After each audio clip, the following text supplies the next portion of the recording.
Hello once again, dear listeners, and welcome to another episode of the Jewish Homesteading Project audio show. I'm your host, and this is episode 5, where we'll be covering home defense. Thank you so much for tuning in. We also have a Facebook page, a YouTube channel, and a WhatsApp group. If you know anyone who'd like to be added in, or if you want to engage in any of these, feel free to look us up. We are the Jewish Homesteading Project on Facebook and YouTube. On WhatsApp, you can get in touch with me by sending me a DM on Facebook, and I'll add your number to the list of people who receive audio shows. I can also add you into any of the groups or add your friends, give them an invite to any of the groups on Facebook or YouTube that you like. So just let me know, and thank you for all your interactions there, where we can share things with each other as a community besides just whatever content I produce too. So first things first, I'd like to get into a little personal update. I haven't made a show in quite a while being something like 2 months, and the reason for that is I just got married. Yay me. So that took a little while, getting ready for the wedding, having the wedding, getting into the new place. But good things have come to those who wait, and we have a great place which is on a lot of land and is nicely within walking distance to a couple different places to daven. We're very happy with it. We're very grateful for it. Can't wait to show some more updates and pictures about things that we'll be doing, plants we're planting for the summer garden, plans and ideas we have. It's going to be a lot of fun, and there's going to be hopefully a good deal of content coming down the pike thanks to this. So I'd like to start off with a story that happened to us a couple weeks ago here in the new house. We live off the beaten path a little bit. We're not exactly what you'd call suburban. There's quite a bit of empty land around us, and we don't have a lot of neighbors. Well, we didn't really expect to meet any of our neighbors, and we didn't expect to meet anyone so late at night as this happened. This took place at about, let's say 11:30, 11:45 one night. We were in bed, and I heard some tapping, and I looked over at my wife and asked her, is that someone knocking? Do you hear something knocking? And she goes, it's probably the cat, playing or something. So I said, okay, so, give it a couple more seconds, and then we heard it again, and it was for sure a knock.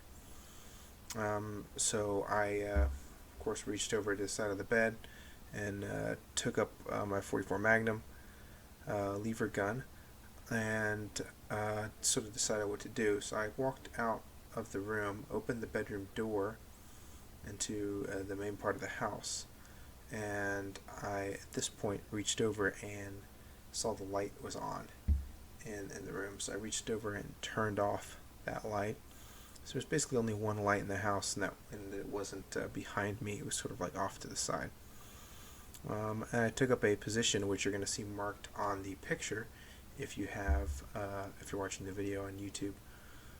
But then I took up a position which was basically directly in the middle of the doorway, turning to my side and looking at the door.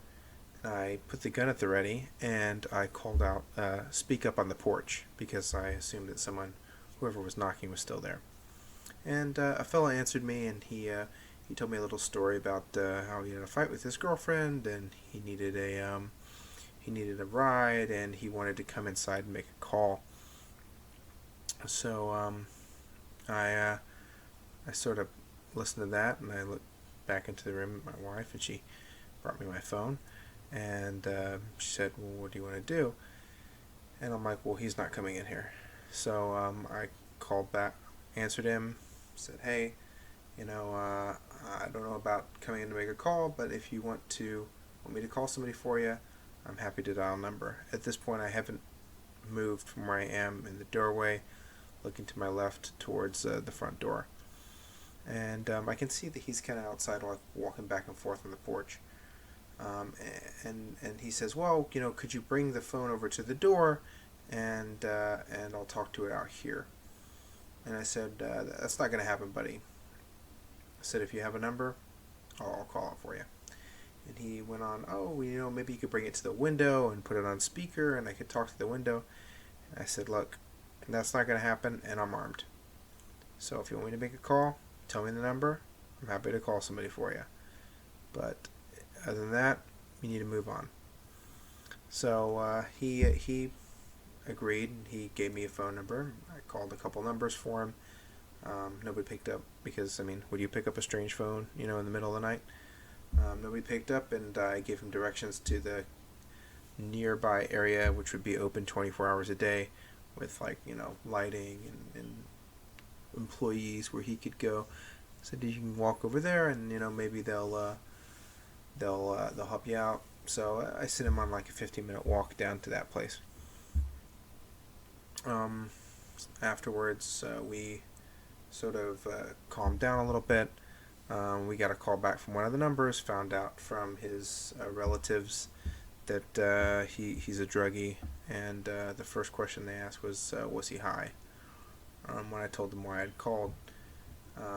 So, it's unfortunate. The poor kid, I'm sure he needed help, but it wasn't the help that I was going to be able to give him that night. And that was entertaining, and needless to say, kept us up, got us a little jazzed up. The evening, you don't expect to have anybody knocking at 11:30. But, he was polite enough to knock. So, there is that. So I want to go over this story a little bit as I talk about home defense and the different things that people should think about when thinking of home defense, when securing your home, because that's a responsibility that we all have, is to make sure our families are secure and can be taken care of. So part of self-sufficiency is taking care of your own security. I know that the response time on a New York cop is not 30 seconds. It's a lot longer. The average response time is a lot longer. And even if the guy is 100% committed and he wants to come and he just wants to help and he puts on his lights and turns on his siren and starts speeding, it could be 5, 10, 15 minutes before he arrives. And a lot can happen in that time. So we need to have steps that we take for our own personal security, take care of us in a situation where help may not be readily available, where we need immediate capability to ward off potential threats. And the first thing I'm going to talk about is the house. Well, every house has an entrance because you get in somehow, right? So everybody has an entrance. They have a door, and pretty much everybody's door has a lock on it. And most people have a lock on the bottom. A lot of people have a deadbolt. I'd say the majority of people have a deadbolt too. But for sure, everybody has at least one lock and they have a door. So I don't think it would be out of the ordinary for me to say everybody's first level of home security is probably to lock their door. Anytime that you it's late at night, or I keep my door locked all the time. The first part of home security that probably everyone who's listening does is lock their door. Lock the car door when they park at a garage or a parking lot and they want to go into a store for a bit or something. So in that same vein, locking our door is the first step. Now also windows come into play here, and that windows should be locked too, unless they're particularly being used for some reason, because a window can be the same amount of egress as a door. Somebody can squeeze right through there, and unfortunately there have been many cases when people have come through windows, which leads us to the other side of these windows and doors, and that's breaching. Portals can be breached. Windows are very easy to breach. Somebody can take a brick, toss it right through, climb through right after it. And a lot of the times these guys are on drugs, or they're experienced, or they're wearing clothes that are thicker. They're not worried so much about the glass, and they'll come right into the house if that's what it means. So the great thing windows are giving us is they're giving us that noise of shattering. When we hear that breaking, that's going to give us the crucial seconds we need to respond. But also the door, if a door is going to be breached, that's going to make a lot of noise. So even though these things aren't foolproof, they're not Fort Knox over here, we still have systems that we can rely on and that show a certain amount of security, show a certain amount of deterrent. Then the next thing I'll go into is lights. One of the things that I did in our story is, well, Baruch Hashem, we had our door locked, but I don't think the guy tried it, is lights. When I came out into the main room, I noticed that the lights were on behind me, and that was going to silhouette me against whatever might be in front of me. So let's say this guy's peeking through a crack in the blinds, or let's say he's not alone and one of his Confederates is peeking through over there and trying to spy into the house and see who's in the house, what's going on. Turning off the light is a great way to deny that visibility to potential intruders and to put the focus out on them. If you have a light outside, now suddenly the brighter light is outside, and I don't know if you've ever noticed, but when you drive by a well-lit restaurant, and when you drive by a house and you can see the people inside, well, why is that? Well, that's because they've got their light on and their light source is brighter on the inside than what's going on outside. So normally it's night or dusk. With you, where you are outside and inside in the restaurant, in the house, the lights are on. You can see people moving about. I'm sure a lot of times you've seen somebody watching TV and seen their TV light up. You can watch the TV. You know, you're one guy in the neighborhood that's got a giant TV. You can watch the TV from across the street. So you want to manage lights in a way that there would be more light outside, let's say a porch light, and less light inside. Not to say that you shouldn't ever have lights on inside your house. Of course you should. You should use your house like a normal person. But when you go to bed and when everything's finished, or if you have a situation that you're suspicious of, or a time when you're suspicious of that there might be possible intrusion, you can dim the lights, you can turn off the lights, and I, in this case, turned off the light. And it also gave up my position that I was in the house, that there was someone in the house. But I'd rather them, because my intent was to answer, I'd rather them know that there's someone in the house, but not be able to see me, so I could work with concealment. The next thing I'll talk about is alarms and dogs, and lights go into that a little bit too, because there are motion-censored lights. Alarms are a thing that a lot of people have in their homes. Not everybody has an alarm. A lot of people do have dogs. A lot of people don't. But dogs will bark at anything sometimes. Some dogs will bark at, when you come home and touch the door, the dog's already barking. Other dogs are very well trained. They'll only bark in certain instances. And there's, of course, Ring doorbell and Google Nest and features like that, where you'll have a system that shows a camera outside, and you can interact and speak and look at it, whatever's going on outdoors. So those are all things to take into consideration. Also, I don't want to do a breakdown on alarms and alarm systems. Personally, I've never owned a Ring or a Google Nest or anything like that, so I can't get into it too much. But someone who is looking to increase security, that's one of the things they can consider, and that could be as simple as just, having a camera put into the door where the people would normally be, so you can look out. It could be all the way down to buying a whole system, all the way to getting a dog, or something like, Brinks or ADT, home security systems, and paying their regular subscription fees. But that's another thing to consider when we're talking about security. Awareness is the next thing. We have an air conditioner because it's the summer, and we live in a first world country. So one of the things that we weren't totally sure of is the knock. When it happened, it could have been something else. It could have been the cat playing and making a noise or something. We weren't 100% sure that it was a knock until the second knock came and it was the same pattern.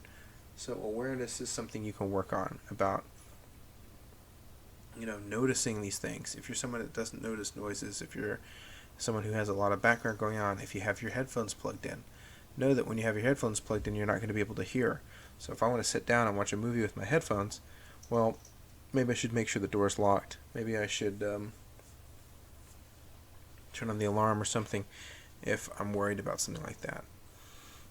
But awareness is good. You always want to have awareness. You always want to, be aware of things. And normally it doesn't take a second to stop and just to listen and look real quick and make sure everything's okay. In our case, our awareness was hearing the knock. We only heard it on the second time, but we did hear it. So, Baruch Hashem, we were aware. Defensive tools. In this case, my defensive tool was a .44 Magnum. In your case, it could be a variety of things. It could be a firearm. It could be edged weapon. It could be a blunt object like a bat or a hammer. Some people grab the broom. It's not always the best to use for for damage dealing, but the idea of something that could keep people at bay or push someone back comes immediately to mind, and that's why the spear is one of the most basic weapons. If you're going to use a broom, get a really nice broomstick, like the thick ones they have at Home Depot. Get something that can put a wallop on somebody you can use as a quarterstaff. But the idea of having a defensive tool, whether it be mace, a firearm, an edge weapon, a blunt weapon, a broomstick, have it around. Don't say, oh yeah, I have mace. It's in the third drawer on the left in the kitchen. Okay, well, what if you have an incident that's nowhere near the kitchen? Where are you most likely to be? You're most likely to be probably in your room, in your bed, or where you spend most of your time inside the house, which that might be in the living room, that could be different areas, but have something, and maybe in different areas, maybe in the kitchen you could have a nice broom, maybe next to your bed you could have a firearm, maybe when in the living room you could have a specific place that you've up high on a shelf where no kids can reach it, where you put a thing of mace or something. It's good to have a couple defensive tools in the house, and also to know how to use them. It doesn't help if you run out to the store and buy a gun and don't know how to load it. Whatever defensive tool you have, you need to know how to use it and how that might help you. Or it's just going to be, you might as well get baseballs and put them all over the house so you can throw them at the guy and hope you have a good pitching arm. Now I'll move on to family positioning. Family positioning is very important for defensive situations. Let's say you have a guy, Rahman al-Islam, somebody breaks into somebody's house, and now what are you going to do?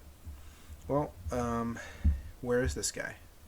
You need to determine where's the attacker. You also need to determine where's the family. So if you hear something go bump in the night, you don't want to run down the stairs with a baseball bat, because that could be your teenage child getting something out of the fridge to eat. Or it could be, someone breaking through the front door, slipping the lock on the door and getting in. So we always want to work on family positioning, knowing where the family is, especially when we're going to respond with a firearm. We don't want to have a situation where there might be innocence between us and the target. So one thing about that in our situation, in this little story that we had, was I stood in the doorway, and the only other person in my house at the moment was my wife. So I knew that all the other innocents were behind me, and they were stuck in this room. I could interact with anything outside of the room I needed to, while knowing that everything I couldn't hit was behind me. So taking up a position at the top of the stairs, let's say, so no one could get back to the kids' room or back into your bedroom, that's something you could think about. But family positioning, and in the event that there is a break-in, making sure that the kids are all here, that no one's downstairs, that no one's with a potential assailant is very important. Unfortunately, we've known enough tragedies in the Jewish world in the past 10, 20 years of people whose homes were broken into, they were burglarized, or they were assaulted in their homes. And keeping everyone together, not having God forbid, a hostage situation, as happens far too often in the news, where there'll be a break-in, the crook sees that it's not going his way, the house isn't empty and full of treasure, and decides that the way he's going to ensure he gets out, he's going to take a hostage. We don't want anything like that. So family positioning, knowing where the family is, getting the family all into one area, and then acting from there is important. A lot of times that'll be, that the father is going to go confront the thing, or he's going to take up a specific defensive position, and the mother's going to go make sure the kids are okay, make sure they're in their rooms, make sure everything like that. And this is a good thing to think about, a good thing to consider in the floor plan of your house. And you want to do it. For us, it worked out great, because I was positioned in an area where I had the firearm, and I had everybody behind me who was what you call non-com and innocent, however you want to say. The next thing I'll talk about is cover and concealment. So I'll cover. Cover, at least in the military idea, is something which is going to protect you from attack. So let's say a big rock, a very thick tree. an engine block of a vehicle. That's something that would be considered cover. Say the ground, stone fence, maybe a brick wall. That's something that would be cover. It's something you can be behind, and if somebody attacks your position, you're going to be okay. And then we have concealment. Concealment would be something where I get behind it and no one can see me behind it, but it not necessarily will protect me. So let's say a bush, a curtain could be concealment. The walls of a house. Most houses in America right now are built with sheetrock and studs, 2x4s. So in America, a house wall wouldn't be cover, but would be concealment. Somewhere like Israel, it would be partial cover because those are concrete. So let's say you have a concrete wall now. Oh, now I have cover and concealment. See, one thing you can think about is your cover and concealment. For me, my cover and concealment was that I was standing in the doorway. So not all of my body was visible, only part of it. And that was my concealment. My cover was a long stretch of wall, which although may not have protected me from firearms and small arms fire, it would have protected me from something like a knife or a bat. It would be difficult to hit me with something from the angle on the door, front door meaning, to my bedroom door, because of the position I took standing in the doorway, turning to my left and presenting a smaller target, which was partially covered and concealed by the doorway. Okay, now we have interacting with the subject. So in my case, what happened here is there was a guy, he was on the porch, he knocked on the door, I called out to him, we spoke to each other. In certain scenarios, it is warranted to interact with the subject. Let's say you're sitting in your house, it's the middle of the day, so he knocks on the door. Most people go and answer the door and interact with the subject. Hi, who's there? Hi, can I help you? Interacting with the subject is something we do all the time. It's something that you don't have to do, though, too. In my situation, I didn't have to interact with the subject. I could have ignored him. He might have just walked away. I could have just laid in bed. Maybe nobody would have done anything. I don't know. But interacting with the subject is something that we do or choose to not do. And the way we do that is important. For instance, when the subject spoke to me, I spoke to him, I took my time replying, which is going to take us on to the next idea of the importance of being calm. Thank God in this situation I was calm. I spoke, levelly to the subject. He spoke back to me, and I maintained my calm. Now, it's really important to keep your composure, not just for you, not just to keep a good front, so the potential assailant doesn't sense weakness or decide that this is somebody who can be easily overcome. It's also important to be calm for the other people around you. You don't want them to be overly scared. You don't want kids to start crying. You don't want animals to start making noise. This is just going to make it more difficult for you to dissolve the situation and lead it to a good conclusion. Even if it's just the kids start crying and it's just the mailman. Like, do you want your kids to cry in front of the mailman? No. So don't be all nervous. Just try to remain calm and to speak levelly. And if you need to take a second to do that, take 3 seconds, take a deep breath, and do it. Remember, you're the one inside. You're inside the home. It's your terms. They're outside. And until they're inside, they're not the biggest problem. They're something that you can take your time with.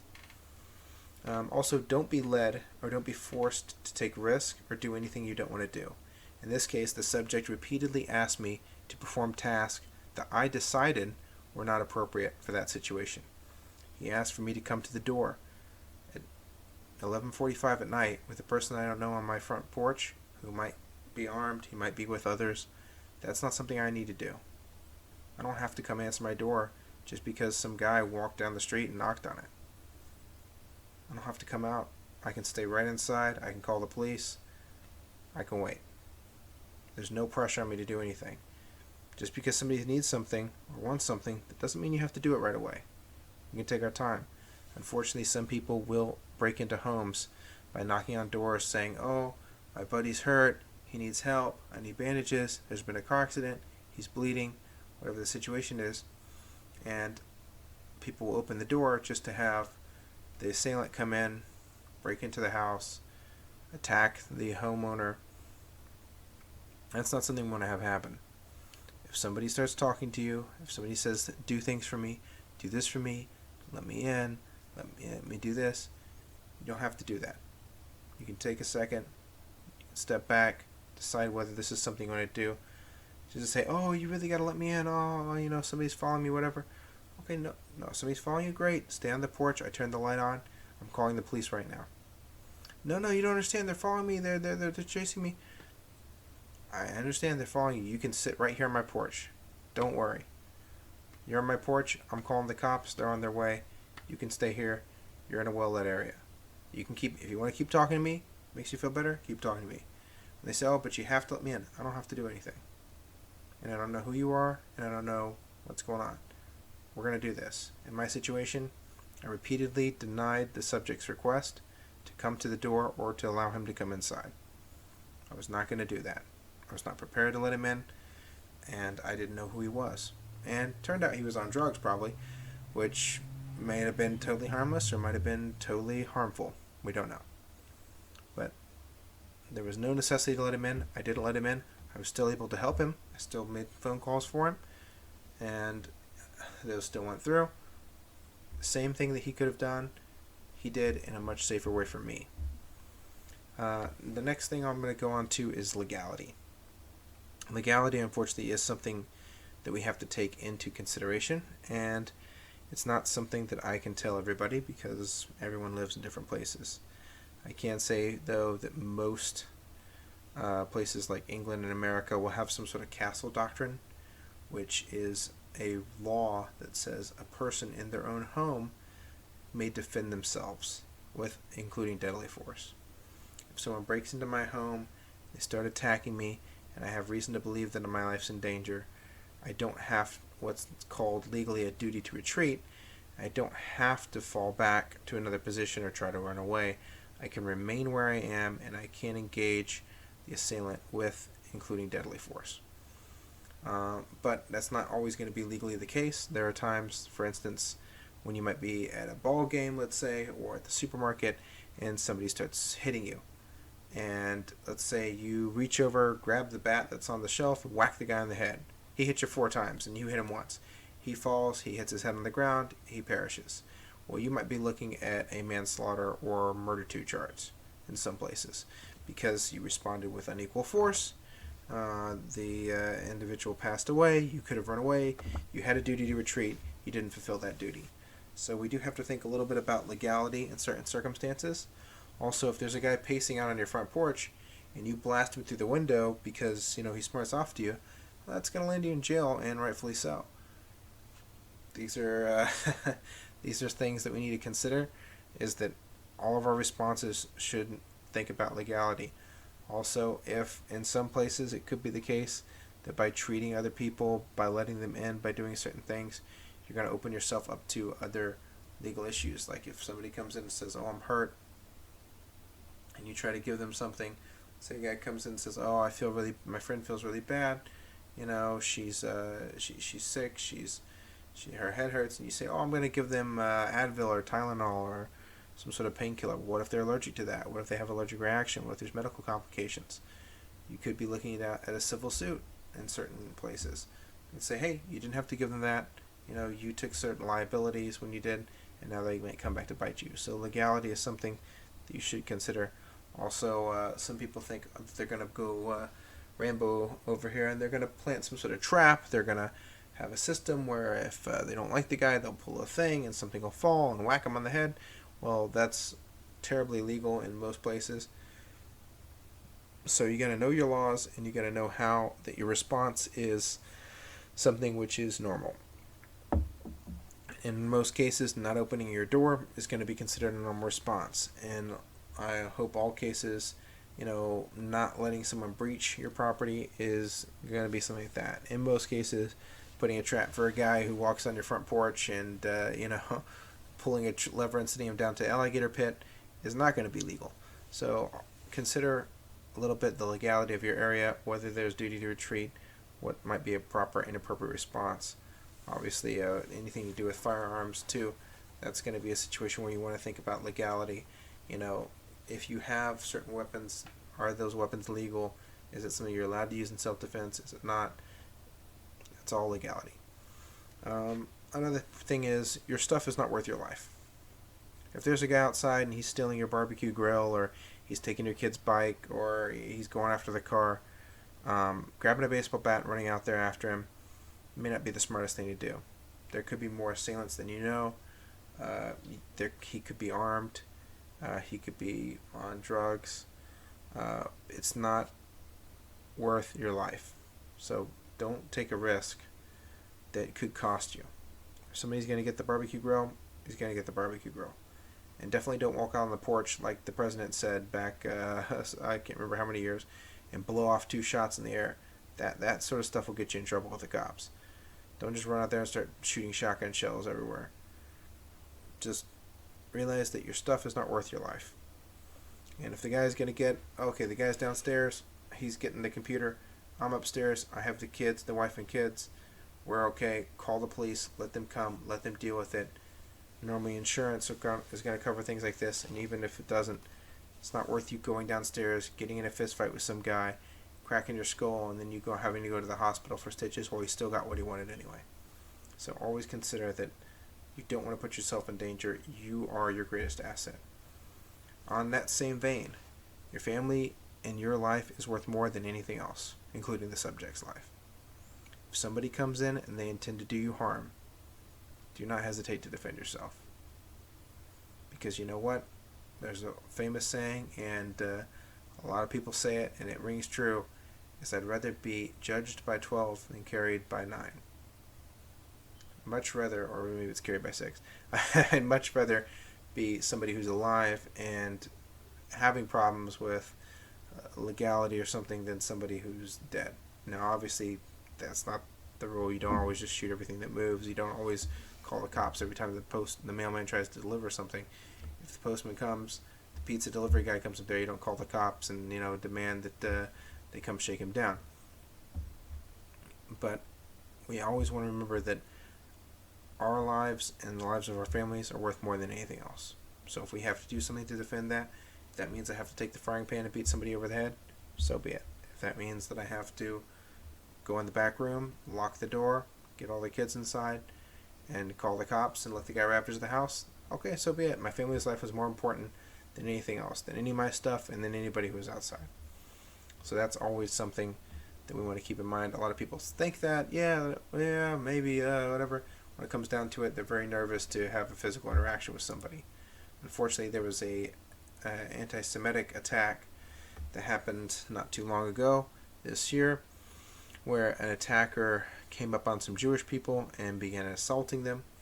And it was a man and his wife and their kid, and they attacked the wife, they attacked the stroller, attacked the man, and the guy kept running forward, and he would come forward a little bit, and like he was going to engage the guy, and then he would back up, and the guy was still going after his wife and after the stroller. This is not the way to do things. You can't be a person who has no idea how to defend themselves, who's totally lost, and we'll cover self-defense in other such scenarios and other shows in the future. But you can't be one of these guys that's kind of I'll fake him out and he'll run away. This is your family's life. There's nothing more important than that right now. Don't stand 20 feet away and make loud noises while this guy goes after your wife and kid. Get in there, shove him away, all your might. Shema Yisrael, get in there and get it done. Hashem helped a lot of different times when there were battles between Yidden and other people. Ask Hashem, get in there and do what you need to do. Don't hesitate to protect your family. Okay, well, thank you so much for listening. I hope that we've brought up a couple good issues about home defense and protection. If you have more you'd like to add, there's always the comment section on YouTube and Facebook.